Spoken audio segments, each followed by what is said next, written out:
Before we get into the video, could everyone please subscribe to my HOA Karen Tales channel? Thank you so much. The tow truck's engine rumbled as its winch tightened around my car's front wheels. My heart dropped. I had barely stepped outside when I saw the scene unfolding. My car, my diplomatic vehicle, being lifted off the pavement by a tow truck. Standing there, arms crossed and a smug smirk on her face, was Karen, the self-appointed HOA dictator. I took a deep breath and stepped forward. "What do you think you're doing?" I called out, keeping my voice steady. The tow truck driver barely spared me a glance, but Karen turned with all the theatrics of a villain in a bad soap opera. "Finally," she huffed, as if she had been waiting for this moment all her life. "You can't just park wherever you want. HOA rules apply to everyone." I felt my pulse pick up, but not in the way she expected. See, I had already warned her about this. My car wasn't just any vehicle. It had diplomatic plates, and by international law, it could not be towed. Moving it without proper authorization would be a serious violation, one that could cause a legal nightmare far beyond anything this HOA had ever dealt with. But Karen, she wasn't backing down. The driver hesitated, now eyeing my car more closely, and I saw his brow furrow as he noticed the plates. Karen, however, was already on her power trip, stepping closer with that condescending little laugh. "Don't think you're special just because you have fancy plates." She waved a piece of paper in my face. "According to Section 5.2 of the Community Parking Policy, this vehicle is in violation and is being towed at your expense." I exhaled through my nose. This was ridiculous. My car was legally exempt from local towing ordinances. The fact that she was even trying this meant one of two things.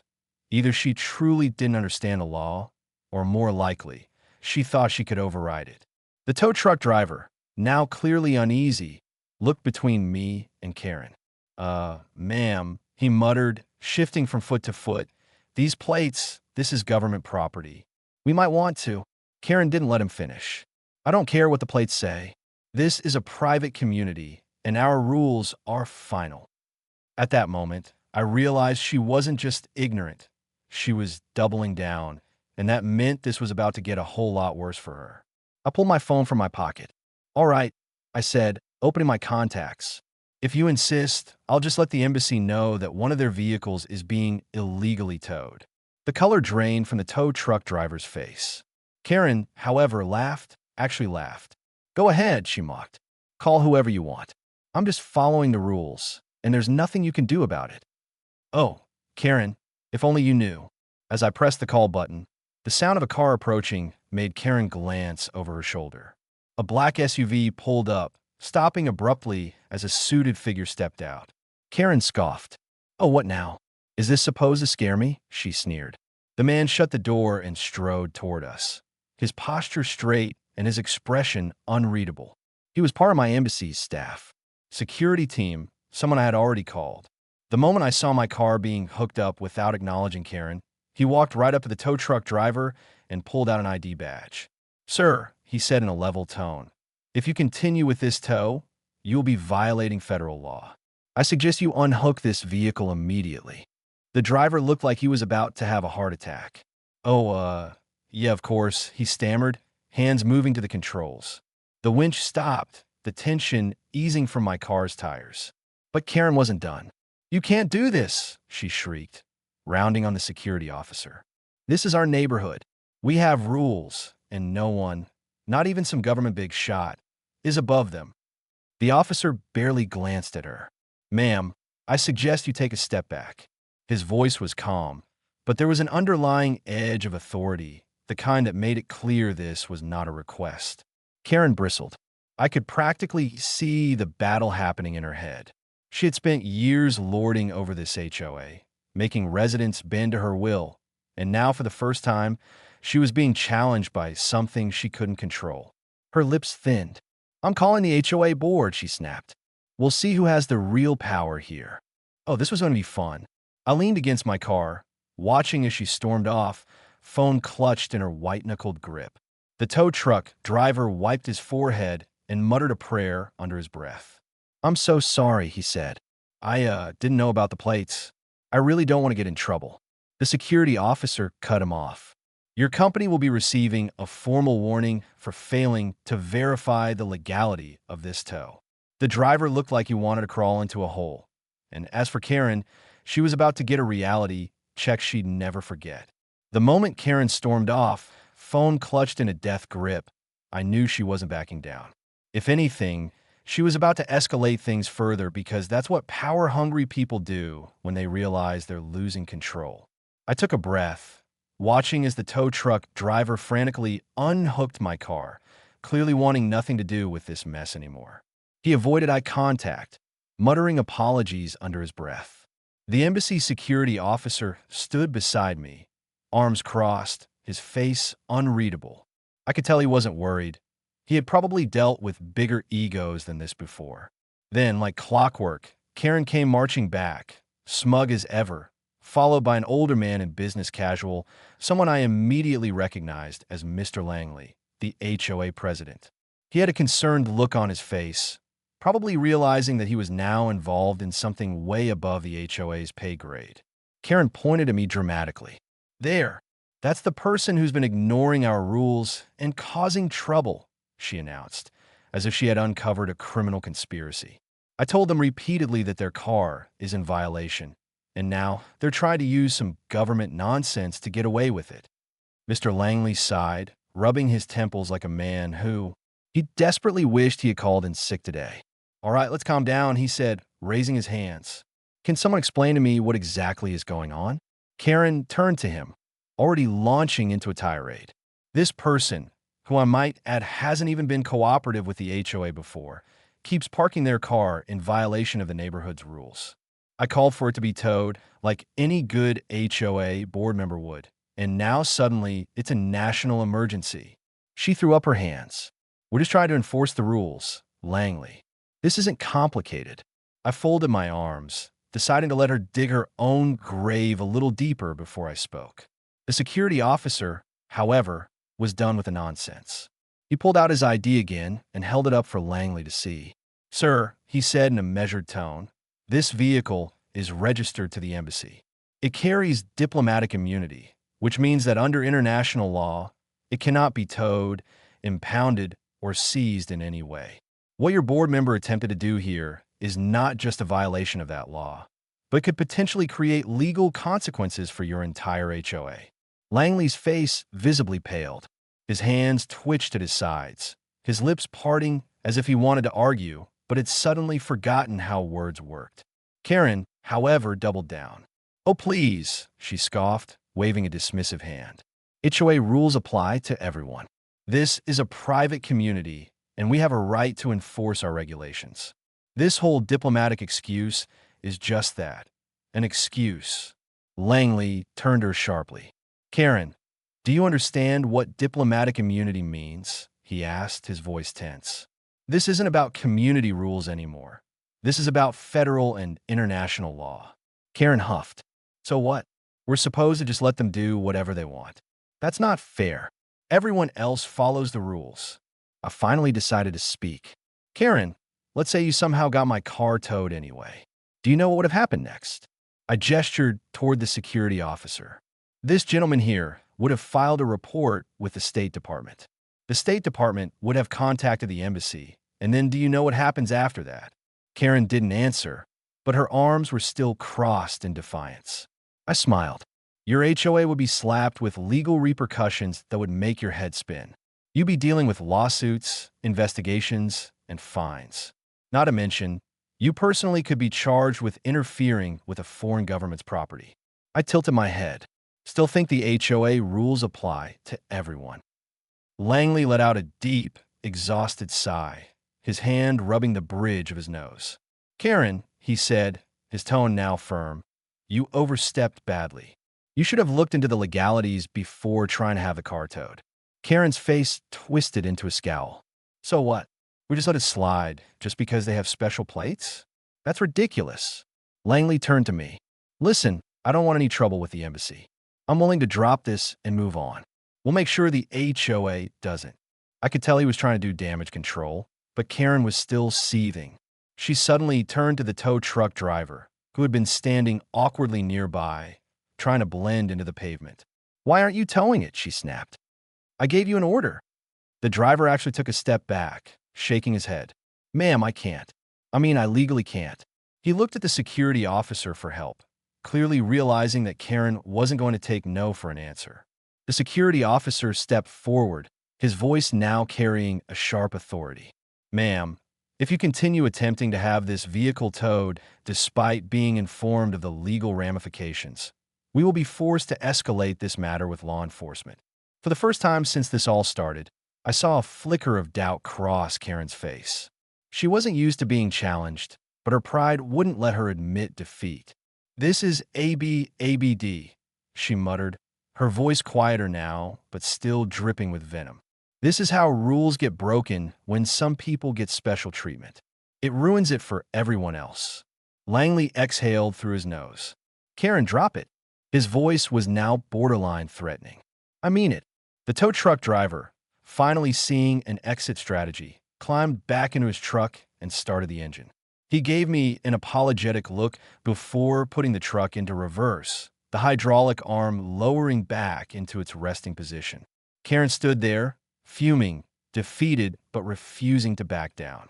I knew right then and there that she wasn't done yet.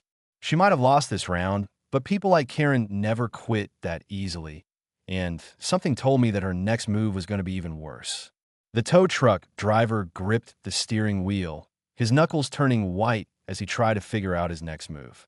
He had already unhooked my car, but the weight of the situation was pressing down on him like a vice. Karen, standing just a few feet away, was still fuming, her lips pursed so tightly they were almost white. "Why are you just standing there?" she snapped at the driver. "I hired you for a job, and you're going to do it." The driver swallowed hard. He was a big guy, built like someone who had spent years hauling vehicles and dealing with tough situations. But right now, he looked like he wanted to be anywhere but here. "Ma'am," he started, choosing his words carefully. I don't think I can go through with this tow." He gestured toward the security officer still standing beside me, his official badge catching the sunlight. "This is government property. I could get into some serious trouble." Karen scoffed. "Oh, please, it's just a car.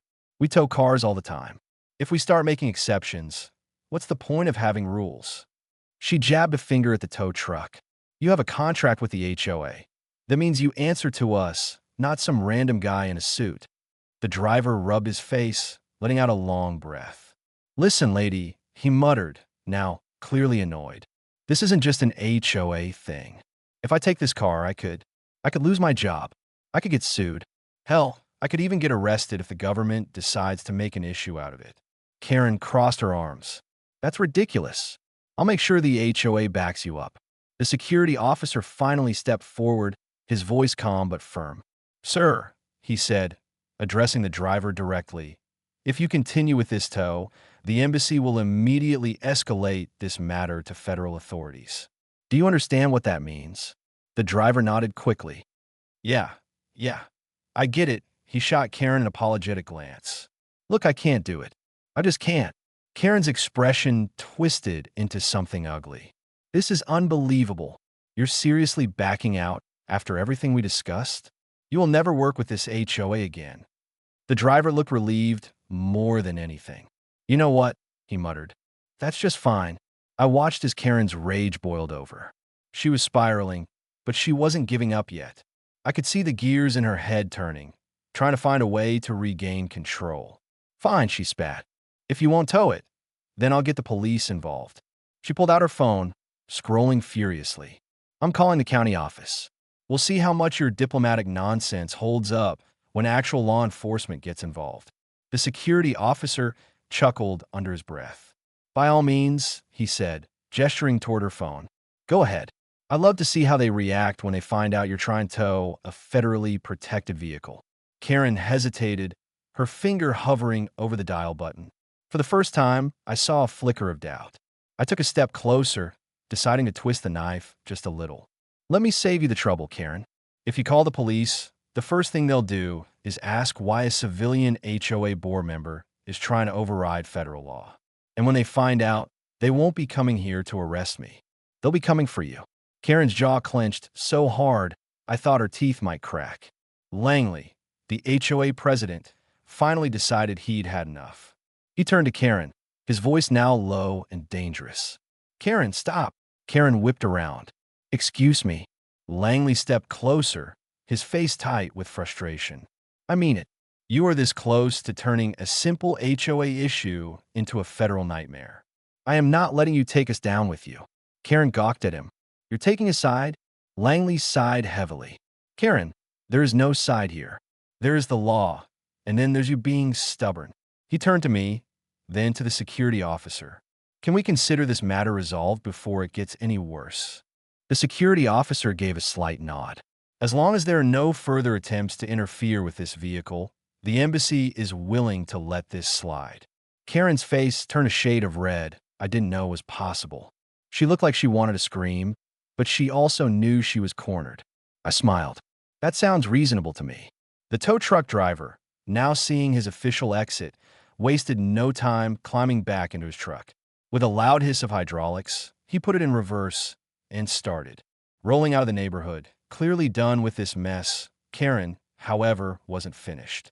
She turned back to me, her voice now low and venomous. "You think this is over?" she hissed.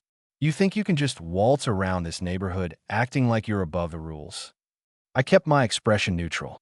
"Karen, I don't think I'm above the rules, but I do think I'm above whatever power trip you're on." Her eyes narrowed. "You'll regret this," she muttered before spinning on her heel and storming off.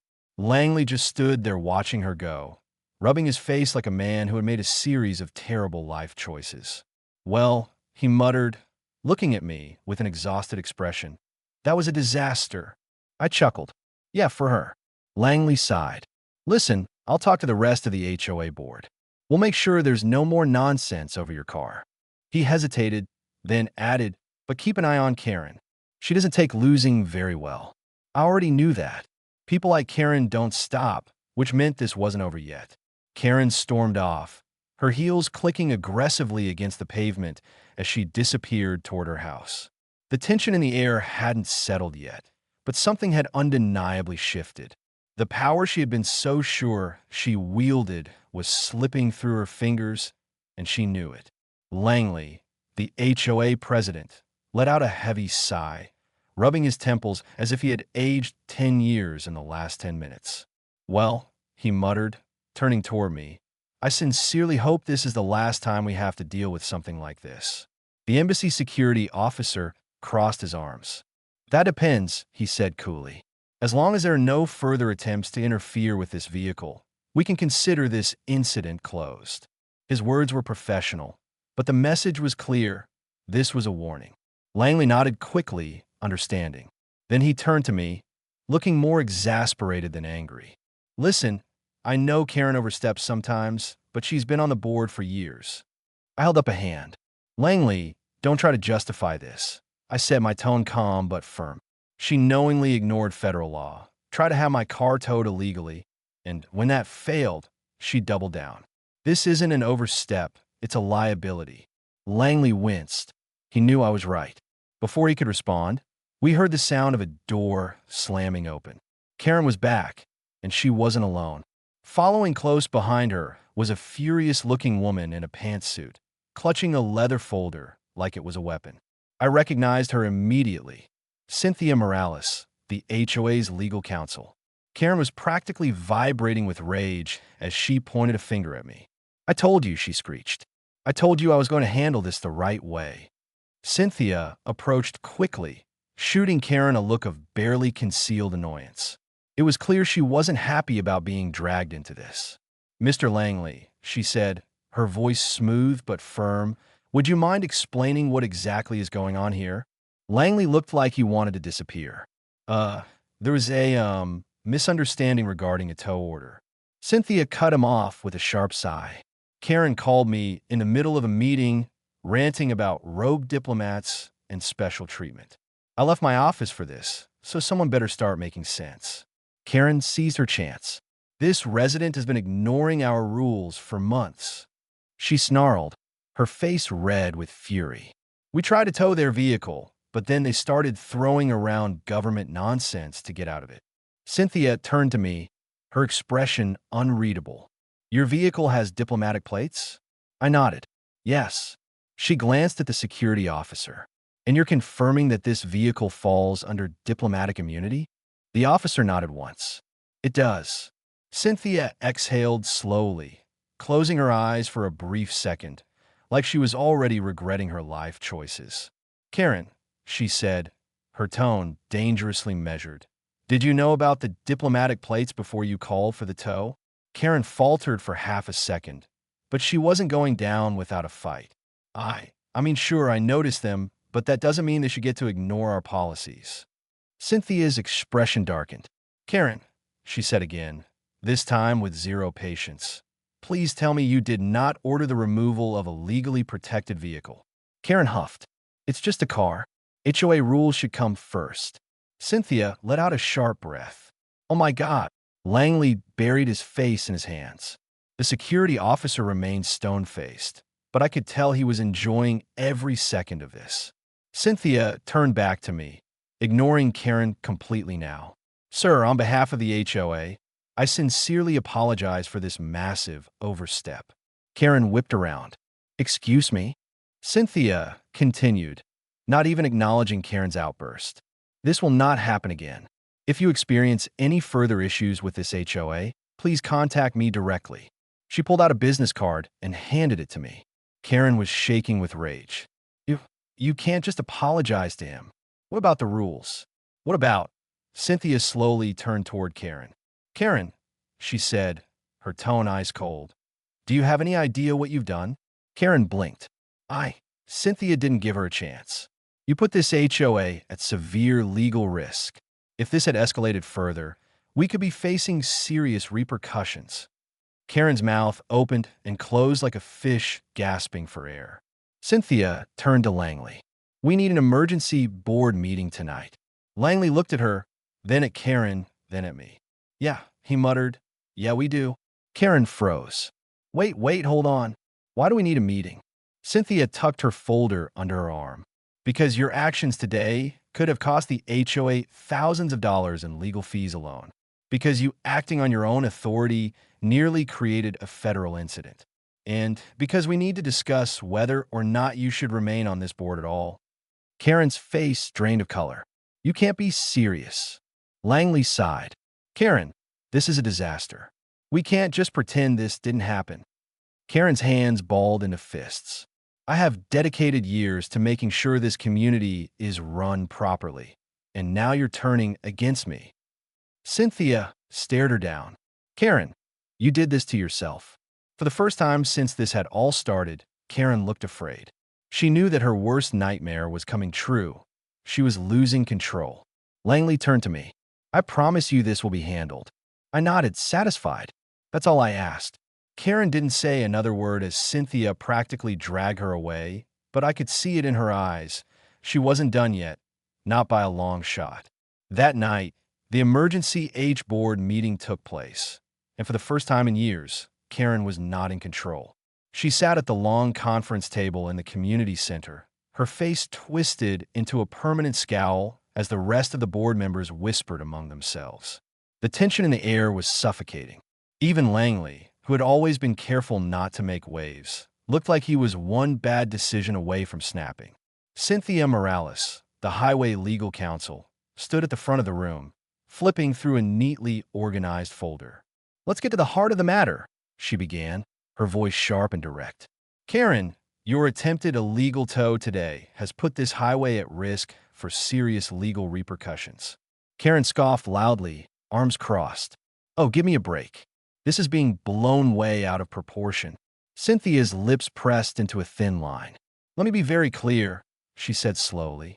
If that tow truck had actually taken that vehicle, the embassy would have immediately filed a formal complaint with the State Department. That could have led to investigations, lawsuits, and fines. And do you know who would have been responsible for all of that? Karen shifted uncomfortably. Cynthia didn't wait for an answer. You, Karen. Your name is the one on the tow order. You personally authorized it. If this had escalated further, you would be facing legal consequences. The murmurs around the table grew louder. The other board members were visibly uneasy, exchanging nervous glances. They knew Cynthia was right. Langley sighed, looking more exhausted than ever. Karen, we've had our issues before, but this is too much. You acted without consulting anyone, and now we're all paying the price. Karen's jaw tightened. So what? She snapped. We just let some random guy park wherever he wants because he has special plates? That's not fair to the rest of the neighborhood. Cynthia set her folder down with a loud thud. Fair, Karen? This isn't about fairness. This is about the law. You don't get to override federal regulations because you think someone shouldn't be special. She shook her head. Your personal opinions don't matter here. Karen's face turned an angry shade of red. So what now? She spat. You're going to kick me out because I actually try to do my job? Langley exhaled sharply. Karen, this isn't about your job anymore. Silence fell over the room. Finally, one of the other board members, a woman named Deborah, cleared her throat. I think it's time we vote, she said hesitantly, on whether Karen should remain on the board. Karen's eyes widened. You can't be serious. Karen folded her hands on the table. This isn't the first time you've gone too far. You've been pushing people around for years, but this could have led to a lawsuit against all of us. Another board member, Greg, nodded. And we can't afford that, Karen. Karen shot out of her chair. This is insane. I've done more for this community than anyone else in this room. Langley held up a hand. Karen, sit down. His voice was firm. Karen clenched her fists, but after a few seconds, she reluctantly sat back down. Langley looked around the table. All right, let's vote. The vote was quick and brutal. 5-1. Karen was officially removed from the HOA board. Her mouth fell open. You traitors, she hissed, looking around the room like a wild animal backed into a corner. I built this HOA. I made it what it is. Langley stood, pushing his chair back. Karen, you need to leave. Her hands trembled as she grabbed her purse, knocking over her water bottle in the process. This isn't over, she snarled, her voice dripping with venom. I'll make sure you all regret this. And with that, she stormed out, slamming the door behind her. A long silence followed. Deborah let out a breath she had been holding. Well, that was long overdue. The others nodded in agreement. Cynthia gathered her things. I'll notify the necessary parties that Karen is no longer in a leadership position. Hopefully, this will put an end to the ridiculous drama. Langley looked over at me. I meant what I said earlier. This won't happen again. I nodded, glad to hear it. But even as the meeting wrapped up, I knew one thing for sure. Karen wasn't going to let this go. And I was right. The aftermath. Karen's public meltdown. The next morning, the neighborhood Facebook group was on fire. Karen had posted a full-blown rant accusing the HOA board of corruption, discrimination, and betrayal. She claimed she was unjustly removed and that she was considering legal action. The replies were brutal. Karen, you literally almost got the HOA sued. I think I speak for all of us when I say good riddance, lady. You're lucky you're not in jail. Then, to make things even worse for her, someone posted a video, a security cam recording of her screaming at the tow truck driver, demanding he break the law. It went viral. Neighbors shared it. Other HOA members laughed about it. Karen disappeared. The final blow, Karen's exit. A few weeks later, a moving truck pulled up in front of Karen's house. I watched from my driveway as movers hauled out furniture. A part of me wondered if she was moving by choice or if the HOA had forced her out quietly. Either way, it didn't matter. Karen, the woman who had spent years ruling over the HOA with an iron fist, was gone. The sweetest victory. A few days later, I got a letter from the HOA, an apology signed by Langley and the remaining board members. They also confirmed in writing that my car was never to be targeted again. I smiled, folded up the letter, and tucked it away. Justice had been served, and Karen was nothing more than a bad memory. As the setting sun cast a golden glow over the now Karen-free streets, it had been a few weeks since her unceremonious exit, and the change was palpable.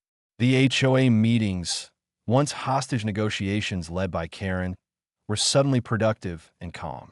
Neighbors who had previously been afraid to speak up were now voicing concerns freely, without fear of retaliation.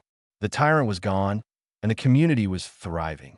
I had spent the last few days enjoying the newfound peace. No nasty emails, no threats about imaginary HOA violations, no Karen lurking around searching for her next victim. It was almost surreal. But what truly cemented the victory was Karen's final humiliation, the lawsuit that never was. After her public meltdown and embarrassing expulsion, Karen had one last trick up her sleeve. She attempted to file a lawsuit against the HOA for unjust removal and discrimination.